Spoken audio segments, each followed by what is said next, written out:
Ito ang hinaing ng iba't ibang grupo ng mga mangingisda at environmental group na tumututol sa inilabas na desisyon ng Korte Suprema. Sa naturang desisyon, pinapayagan na nila ang komersyal na pangingisda sa loob ng 15 km na municipal waters sa bansa. Kahapon, isang apela ang kanilang ipinasa at nagtipon-tipon na rin ang mga ito sa harap ng Supreme Court upang maiparating ang kanilang mahigpit na pagtutol sa naturang desisyon. Ayon kay Pablo Rosales, presidente ng pagkakaisa ng Samahan ng mga Mangingisda o Pangisda Pilipinas, unconstitutional ang desisyon ng First Division ng Supreme Court na pumapaboran niya sa mga kapitalista. Pero ito ngayon, yung pagsisikap na yon parang tiningnang illegal kasi unconstitutional ang sinasabi ngayon ng First Division ng Korte Suprema na pinaburan ang desisyon ng Regional Trial Court sa Malabon. Kanino ho ito pumapabor?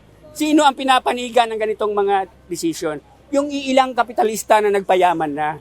Mayaman na sila. Sila ang umubos ng ating likas na yaman. Tama na ang pagpapayaman. Ibigay naman sa mga mangingisda ang likas na yamang pinagpaguran naman namin.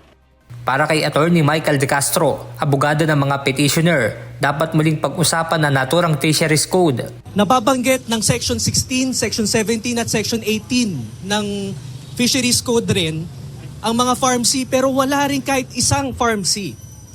So, simple-simple lang ang petisyon namin. Dapat pakinggan, dapat ibalik sa baba at doon tayo maglaban-laban. Kung saan hindi patago at hindi minamadali ang mga gayetong kabigat na tanong. Umaasa naman na naturang grupo na didinggin ng kataas-taasang hukuman ang kanilang hinaing. Benedict Samson, UNTV News and Rescue. Diyos ang aming sandigan, serbisyo publiko ang aming pinahahalagahan.